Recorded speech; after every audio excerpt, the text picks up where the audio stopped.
James Opondo.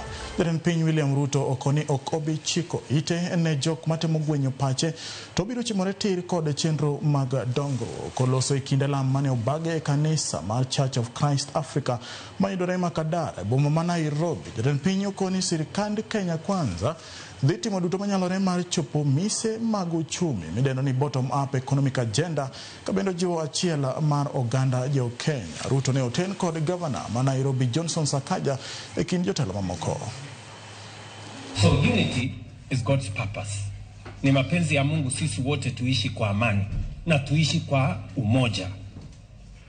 Kwa hivyo mimi kama kiongozi wa taifa hii kwa mapenzi ya Mungu, jukumu langu ni kuunganisha wananchi wote wa Kenya, kwa sababu hivyo ndivyo mapenzi ya Mungu inavyosema.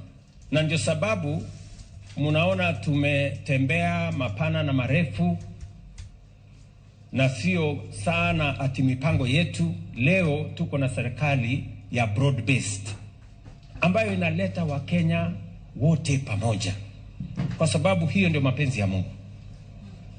Tuwe katika mahali pamoja, tuweze kupanga mambo ya taifa letu tukiwa na umoja na tukishirikiana kwa pamoja. Ndio kwa sababu pia kunasemekana umoja ni nguvu. I want to encourage all the leaders here, my MCAs, MPs, let us have that spirit of true humility.